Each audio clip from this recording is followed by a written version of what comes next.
우리 함께 사도신경으로 신앙을 고백하겠습니다. 나는 전능하신 아버지 하나님 천지의 창조주를 믿습니다.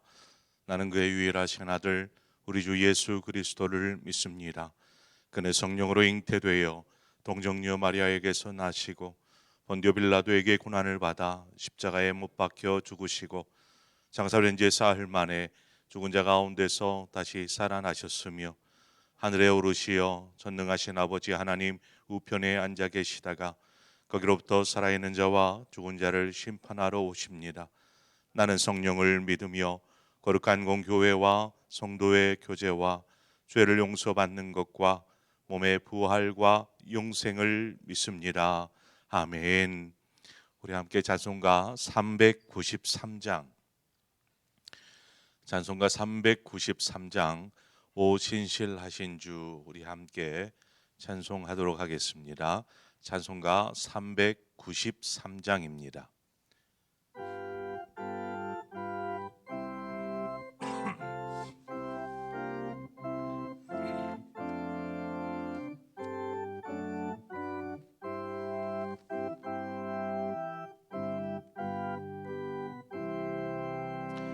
오 신실하신 주 내 아버지요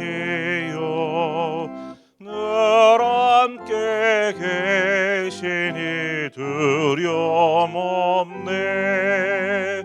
그 사랑 면찮고 날 지키시며 어제나 오늘이 한결같네.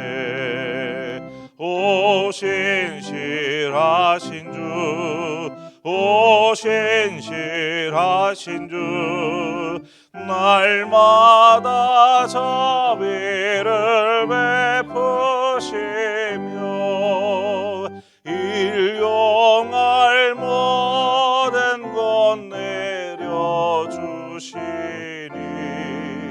오 신실하신 주 나의 구주. 봄철과 또 여름 가을과 겨울 해와 달 별들도 다 주의고 만물의 주 영광 드러내도다. 신실한 주 사랑 나타내네. 오 신실하신 주, 오 신실하신 주, 날마다 자비를 베푸시며 일용할 모든 것 내려주시니 오 신실하신 주 나의 구주. 내 죄를 사하여 안위하시고 주 친히 오셔서 인도하네. 오늘의 힘되고 내일의 소망 주만이 만복을 내리시네. 오 신실하신 주, 오 신실하신 주, 날마다 자비를 베푸시며 일용할 모든 것 내려주시니 오 신실하신 주 나의 구주.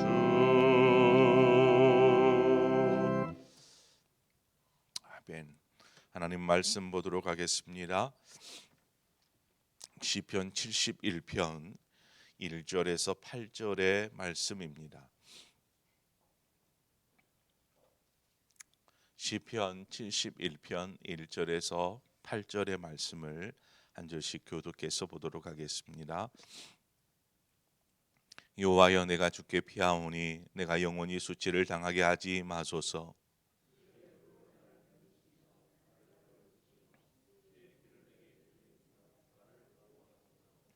주는 내가 항상 피하여 숨을 바위가 되소서. 주께서 나를 구원하라 명령하셨으니 이는 주께서 나의 반석이시요 나의 요새이심이니이다.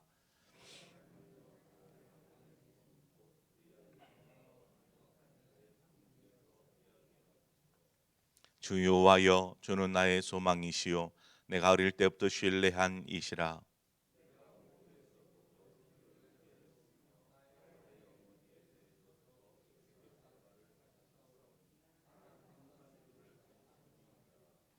나는 무리에게 이상한 징조같이 되었사오나 주는 나의 견고한 피난처시오니.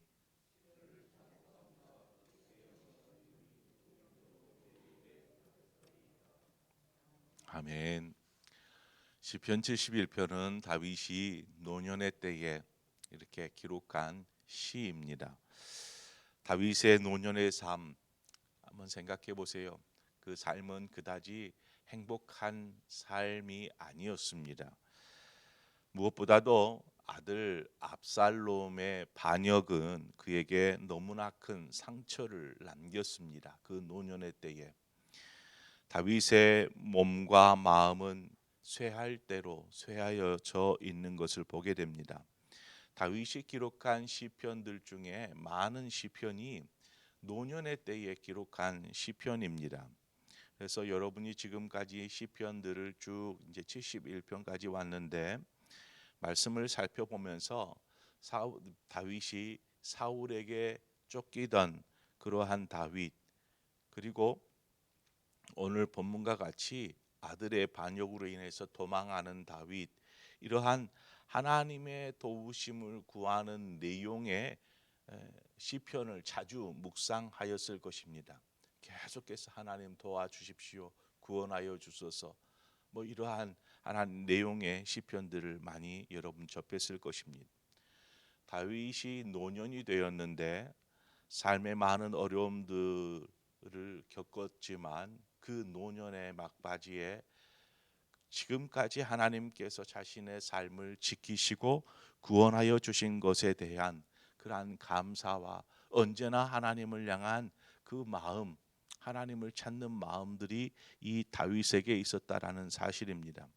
오늘 본문을 통해서 우리가 인생 말년에 엄청난 위기 앞에서 끝까지 하나님을 바라고 하나님을 찾는 그 다윗의 신앙의 자세를 우리가 함께 배우고자 합니다.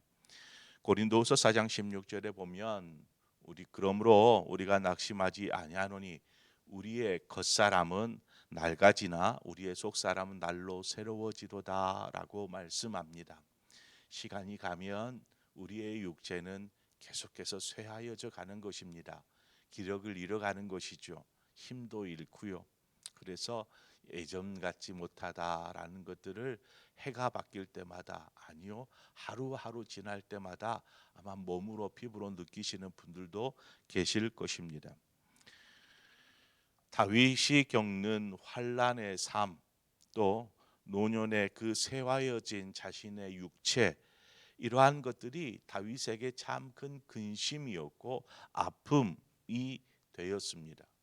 그러나 이러한 삶에 일어나는 모든 일들이나 자신의 몸이 육체가 쇠하여져 가는 이러한 것 때문에 다윗이 하나님을 향한 신앙이 결탄코 흔들리거나 또 멀어지지 않았다라는 사실입니다.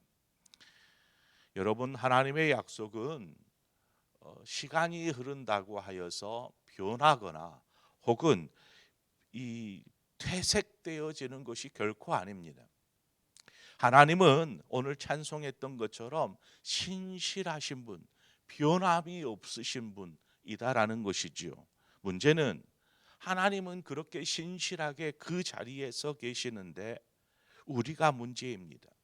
우리가 있어야 될 자리, 그 바로 하나님의 옆에 하나님의 손을 꼭 붙잡고 하나님의 옆에 있어야 될 우리가 문제인 것입니다. 우리가 그 자리를 잊어버리는 것이죠. 상황과 환경이 우리로 하여금 하나님으로부터 멀어지게 하고 또 세상 일에 힘쓰다 보면 신경 쓰느라 하나님을 느끼지 못할 만큼 무뎌져 버릴 때도 있습니다. 이처럼 우리가 하나님은 항상 그 자리에 서 계시는데 고무줄처럼 쭉 늘어났다가 어느 때는 또 하나님께 가까이 있기도 하고 이러한 반복적인 삶을 살더라는 것이죠. 그러니까 어느 땐가는 하나님의 은혜가 감사하고 그렇게 느껴지다가도 어느 순간 저만치 멀어져 있는 우리의 신앙의 모습들을 우리는 쉽게 발견하게 됩니다. 여러분이 경험상 하나님과 가까이 있었다라고 느껴졌을 때 어느 때에 그렇게 그러한 것들을 느끼게 됩니까? 한번 여러분의 삶을 한번 돌아보세요.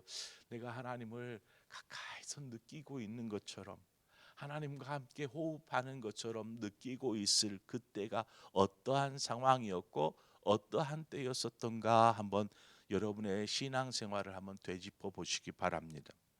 생각컨대 그때의 여러분의 상황은 행복하고 즐거웠을 때보다 삶의 어려움으로 힘겨웠을 때였을 것입니다. 왜 그러냐? 삶이 형통할 때에는 하나님을 찾기보다 형통한 삶을 누리기에 급급하고 평안이 찾아왔을 때에는 자신도 모르게 신앙이 느슨해지기 쉽기 때문에 그렇습니다. 솔로몬 왕의 삶을 보면 그의 삶이 참 하나님의 귀한 축복된 삶이지 않았습니까? 아버지로부터 귀한 것들을 물려받기도 했지만 하나님께서 솔로몬을 축복하셨습니다. 그래서 그의 삶은 거의 탄탄대로요 형통의 길이었습니다. 그런데 그가 형통한 삶을 하나님으로부터 받아 누리게 되었지만 하나님께 그 형통의 때에 하나님이 기뻐하시지 않은 반하는 그러한 엉뚱한 행동, 그러한 행동을 하는 솔로몬의 모습을 우리는 볼 수 있습니다. 반면에 그의 아버지 다윗을 보십시오. 어려서는 그 가족들로부터 막내임에도 불구하고 야, 너 가서 양 쳐라, 양을 돌봐야지 하면서 보냅니다. 사무엘이 다윗을 찾을 때 막내 다윗만 양치고 있었지 않았습니까? 그 모습을 보면 다윗이 그 가정 안에서 소년 시절에 그렇게 큰 사랑을 받으면서 자랐다라고 볼 수는 없을 것 같아요. 그리고 이제 사울 왕의 눈에 띄지 않습니까? 골리앗을 죽인 이후로. 그렇지만 이후에 다윗은 사울 왕으로부터 도망하는, 쫓기는 그러한 신세의 삶을 살지 않습니까? 왕이 되었습니다. 왕이 된 이후에는 주변에 있는 많은 나라들과 수많은 전쟁을 치르게 됩니다. 노년의 때는 어떻습니까? 자신의 사랑하는 아들 압살롬이 반역으로 아버지의 왕위를 물려내고 자신이 떡하지 않고 그 압살롬이 붙잡을 것 같아서 도망하는 그러한 다윗의 삶이었습니다. 그의 삶은 하나님께서 형통케 해주신 것 같지만 인간적인 눈으로 보면 참 고달픈 파란만장한 인생을 계속해서 살고 있더라는 것을 우리는 성경을 통해서 알게 됩니다. 생각해 보면 그 삶이 다윗의 신앙을 깨어있게 하였고 또 끝까지 하나님을 붙잡고 하나님의 인도를 따르는 이유가 되었는지도 모릅니다. 오늘 본문 3절에 보니까 주는 내가 항상 피하여 숨을 바위가 되소서. 주께서 나를 구원하라 명령하셨으니 이는 주께서 나의 반석이시요 나의 요새이심이니이다. 다윗은 도망자의 삶을 통해서 분명히 그 어렸을 때부터 하나님의 구원을 경험하였던 것입니다. 절체절명의 위기 가운데서도 하나님께서 다윗을 보호하여 주셨고 구원하여 주셨고 인도하여 주셨고 지켜주셨고 이러한 것들을 경험하니까 그의 마음속에 신앙 속에 확고하게 자리 잡은 것입니다. 하나님은 언제나 나를 구원하신 분, 하나님은 나를 지켜주시는 분, 항상 나의 도움이 되시는 분. 노년이 되어서도 똑같은 고백을 합니다.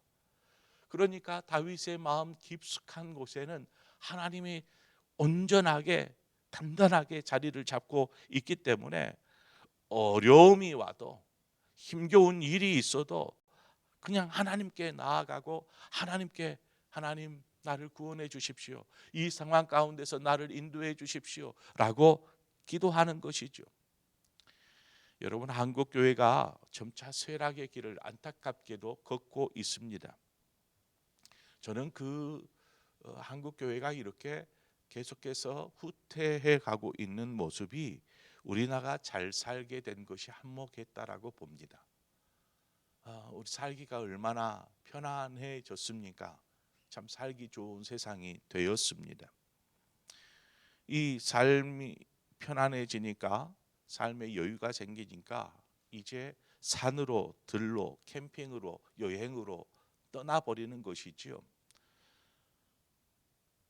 하나님이 베푸신 축복이 도리어 하나님과 멀어지게 되는 이유가 된다라면 그것은 축복을 저주로 바꿔버리는 어리석은 짓인 것이죠. 어떻게 보면 오늘날 한국교회의 많은 그리스도인들이 이 하나님의 축복을 잘못 이렇게 저주처럼 사용해 버리는 경우들을 보게 됩니다. 다윗은 그 노년의 때에 자신이 있어야 될 자리, 그 자리에 대해서 항상 주의해서 살폈습니다. 내가 있어야 될 자리가 어디일까? 4절의 말씀을 보면 나의 하나님이여 나를 악인의 손 곧 불의한 자와 흉악한 자의 장중에서 피하게 하소서. 다윗은 자신을 살폈어요. 혹 자신이 불의하고 있지는 않은지, 불의한 자처럼 그렇게 행하고 있지는 않은지, 자신이 악한 일을 행하고 있지는 않은지 스스로 자신을 살피면서 항상 그 신실하게 서 계신 하나님 편에 앉아 있으려고 하나님 옆에 있기 위해서 그런 힘쓰고 애썼다라는 것입니다. 그 삶을 살기 위해서. 이런 다윗의 신앙은 오늘 본문에 보건대 어렸을 때부터 지금 백발이 되어 있는 노년의 때까지 계속해왔던 그러한 신앙의 습관이었습니다. 신앙의 모습이었다라는 것입니다.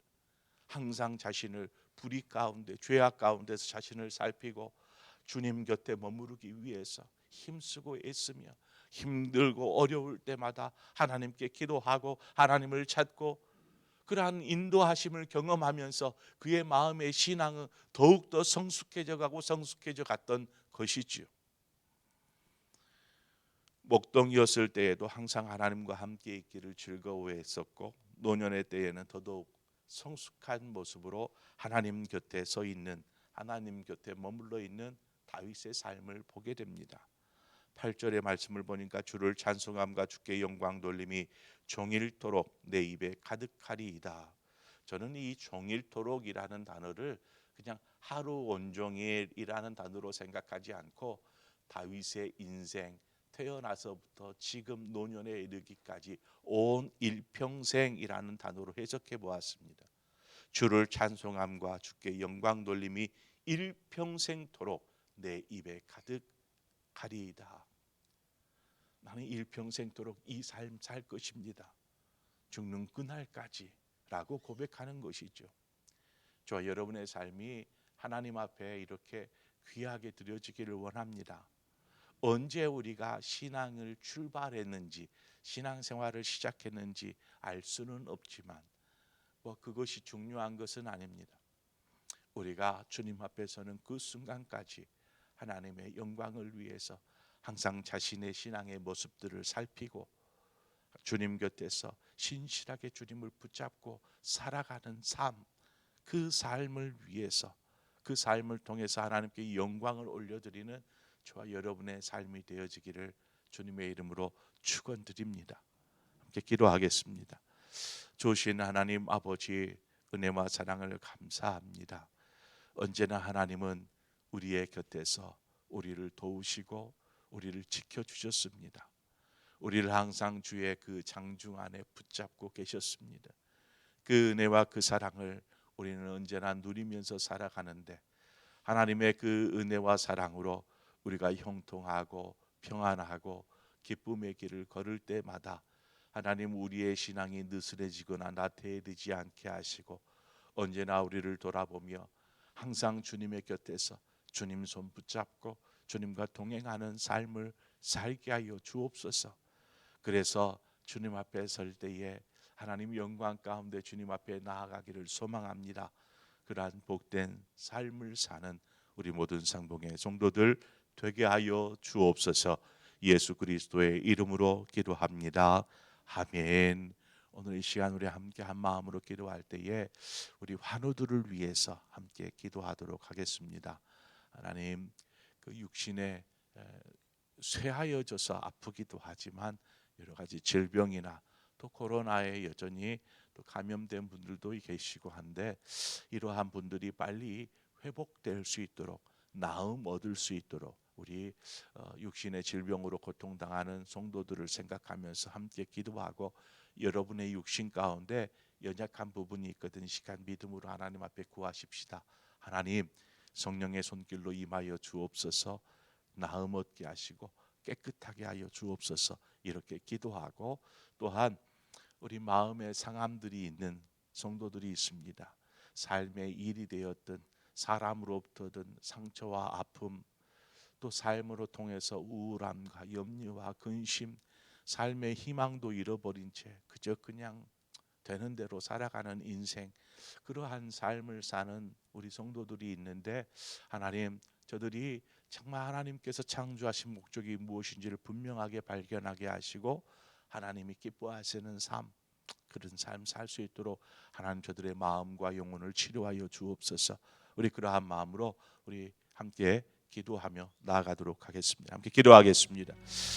참 좋으신 하나님 아버지, 은혜와 사랑을 감사합니다. 하나님, 이 새벽에도 우리가 하나님 앞에 기도하며 나아갈 때에 하나님 우리의 기도를 들으시고 응답하시고 우리를 가장 좋은 길, 가장 선한 길로 인도하시는 그 하나님을 경험할 수 있도록 주님 도와주시옵소서.